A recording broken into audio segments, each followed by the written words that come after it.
Lero lino alhamdulillah inshallah amin tikupatsirani nkhani ya Imam Abu Hanifa chisangalalo komanso chifundo cha Allah subhanahu wa ta'ala chikhale pa iye akuti adali ndi neba ndipo neba ameneyu amamwa mowa nthawi zonse ndipo amataledzera usiku wonse amakhalira kuimba nyimbo ndipo izi zidali zikumusokoneza Imam Abu Hanifa chifukwa usiku idali nthawi yomwe iye amapemphera kwambiri komanso kuwerenga Qur'an, koma iye palibe tsiku ndi limodzi lomwe adadandaula kwa neba wakeyo kumuuza kuti ukusokosera.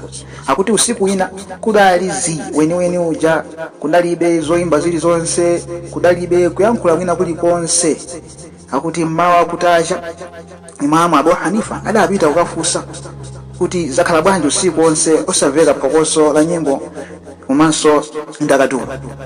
Ndipo anawuzidwa kunena kuti achitetezo amazungulira usiku wonsewo ndipo amanga zidakwa zonse usiku wapitawo.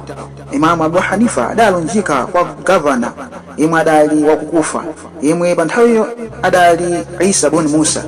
Akuti gavana atamuona Imam Abu Hanifa akulowa adayimirira chifukwa cha ulemu wake pa Abu Hanifa, ndipo adati mukadatitana tinakabwera kwanu konko, inu soyenera kuti mutiyendere ife, koma ife kubwera kwa inu.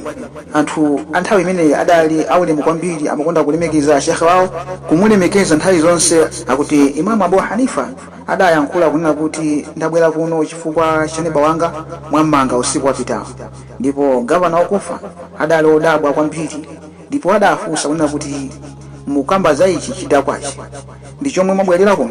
Ndipo Imam Abu Hanifa adati chonde mutulutseni limodzi ndi anzake omwe mwamanga usiku.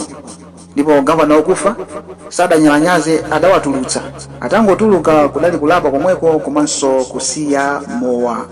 Ndipo pa mzinda wakufa padabwera bata.